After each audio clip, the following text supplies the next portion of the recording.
Pasaulis laukia tavo šviesos.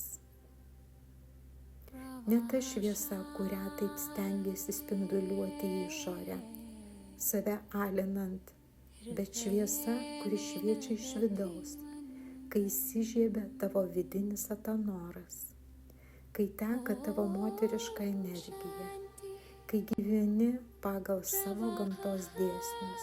Ši šviesa neužgęsta, ji tavęs nealina, ji tik auga. Tai sprendimas grįžti į save, prie šaltinio, prie galios. Priimk tai ir pradėk didįjį darbą. Transformacijos darbą iš tos, kuri pamiršo, į tą, kuri prisiminė, iš tos, kuri išgyvena, į tą, kuri kuria, iš moters, kuri prarado save, į žynę, kuri valdo savo realybę. Kas yra šamaniška moteris? Tai moteris, kuri nekuria savo realybės iš pastangų. Tai moteris, kur realybė prisitaiko prie jos. Pinigai eina paskui ją. Sveikata, jaunystė, spindėjimas, seksualumas. Ir visiškai nesvarbu, kokio ji amžiaus. Ką moteris žinojo, bet pamiršo. Moteris yra įkūnytas į principas. Ji nėra pusė visumos. Ji yra būtina bet kokios materializacijos sąlyga. Be jos niekas negali pereiti iš nematomo į matomą, iš potencialo į aktualų, iš dvasios į materiją. Moteris yra vartų tarp pasaulio sergėtoja. Per jos kūną sielos patenka į šį pasaulį. Per jos energiją idėjos įgauna formą. Per jos buvimą chaosas virsta tvarka. Ir būtent todėl šios žinios buvo sunaikintos. Ne iš karto, palaipsniui, metodiškai, per šimtmečius diegiant vieną idėją po kitos. Moteris yra prastesnė, moteris yra nuodėmės šaltinis, moteris yra silpnas indas, jos kūnas buvo paskelbtas nešvariu, jos ciklai prakeiksmu, jos intuicija pavojinga, jos seksualumas nuodėmė, jos vienatvės poreikis keistumu, jos ryšys su nematoma raganavimu. Ir moteris pamiršo, kas ji iš tikrųjų yra. Ji pradėjo mėgdžioti vyrišką energiją, nes vyriška energija buvo paskelbta teisinga. Ji pradėjo veikti pagal jam dėsnius, neigdama savo in. Ji pradėjo šviesti į išorę, kai jos prigimtis turėjo šviesti į vidų. Ir kas nutiko? Milijonai moterų gyvena lėtinio išsekimo būsenoje. Jos negali suprasti, kodėl nepaisant to, kad turi viską, karjerą, santykius, pasiekimus, jos jaučiasi tuščios. Kodėl jos kiekvieną rytą atsibunda labiau pavargę neįdamos miegoti? Kodėl jų kūnai serga? Kodėl jų sielos šaukia? Kodėl jų gyvenimai žlunga nepaisant visų pastangų? Atsakymas yra prastas. Jos bando būti saulė, pamirštamos, kad yra mėnulis. Jos bando būti ugnimi, neprisimindamos, kad yra vanduo. Jos bando būti dangumi, neigdamos, kad yra žemė. Bet vanduo negali degti, mėnulis negali šviesti kaip saulė. Kiekviena jėga turi savo dėsnius, kiekviena energija turi savo principus, kiekvienas poliškumas savo kelią. Ir pirmas žingsnis norint atgauti savo galią yra prisiminti. Prisiminti, kas esi. Ne pagal kažkieno kito standartus, ne pagal socialinės normas, o pagal kosminį planą. Tu esi įkūnytas in, šventa tamsa, iš kurios gimsta šviesa, bedugnė, kurioje telpa visos galimybės. Ir tai nėra silpnumas, tai didžiausia jėga visatoje. Kiekviena moteris turi savo vidinį Atanorą. Jis yra dubens srityje, šventoje erdvėje, kur yra gimda, kiaušidės ir energijos centras. Čia neapdorota gyvybinė jėga transformuojama į kūrybinę energiją. Troškimas transformuojamas į ketinimą. Potencialas tampa realybė. Tačiau daugumai moterų šis energetinis centras yra šaltas, tamsus ir užmirštas.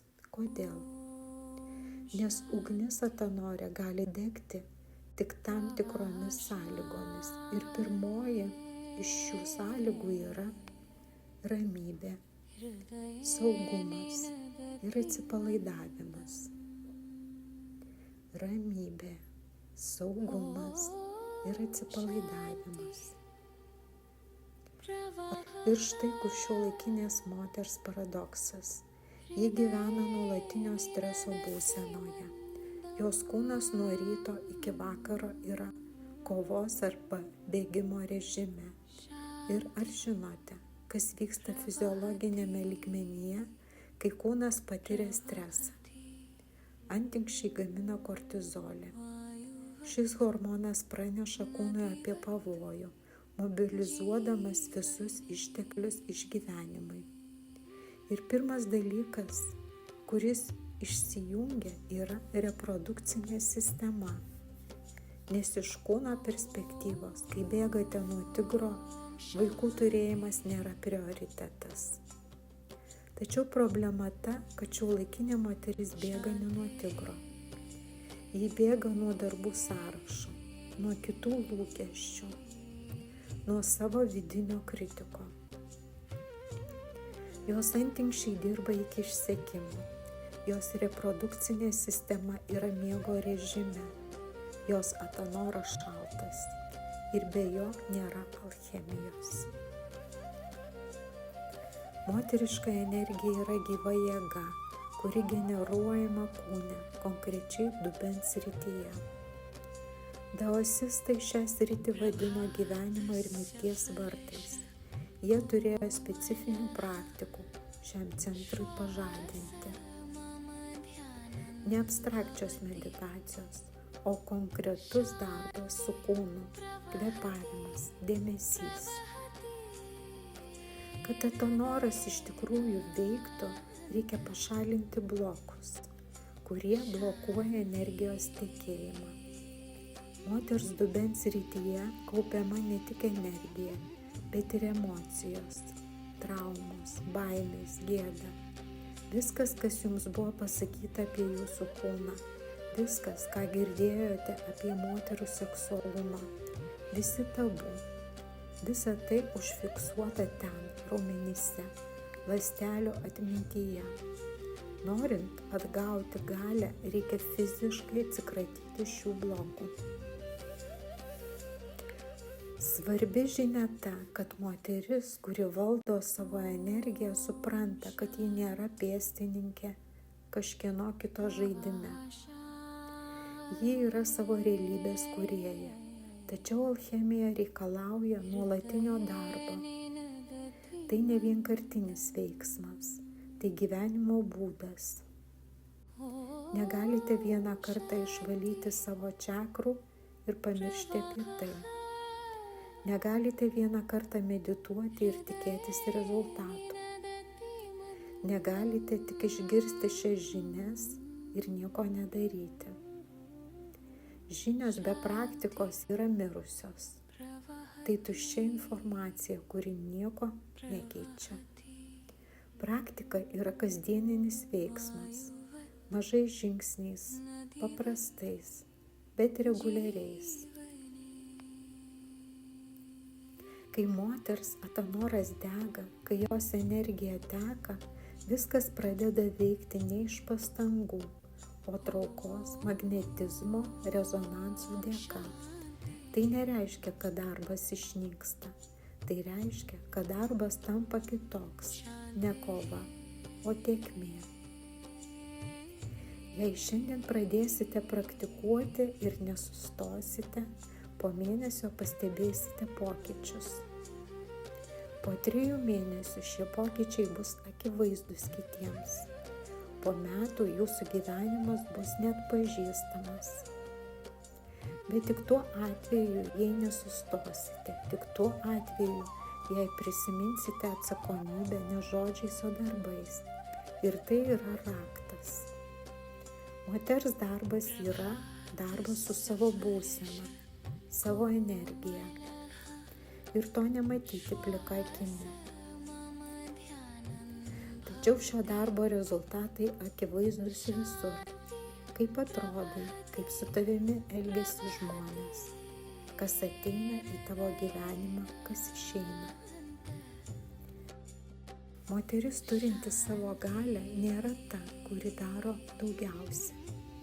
Ji yra ta, kuri sukuria tinkamą lauką. Ir šioje srityje viskas pradeda dėliotis į savo vietas. Ji nekontroliuoja pasaulio. Ji save derina ir pasaulis reaguoja į šį derinimą. Tai magija, tikra alcheminė magija. Ne išorinio manipuliavimas, o vidinio transformavimas. Ir kai vidinis transformuojamas, išorinis negali nesikeisti, nes tai yra viena, 2 tos pačios monetos pusės. Taigi klausimas ne tas, ar turi laiko. Klausimas tas, ar esi pasiruošusi prisiimti atsakomybę už savo gyvenimą, už savo būseną, už savo energiją, nes niekas kitas to už tave nepadarys. Joks vyras tavęs nepripildys, jokie pinigai nesuteiks tau ramybės, jokios išorinės aplinkybės nesugrąžins tau tavo galios. Tik tu ir tik tavo praktika, tik tavo atsakomybė. Ir tai ne našta, tai išsivadavimas. Nes kai supranti, kad esi šaltinis, nustoji būti auka.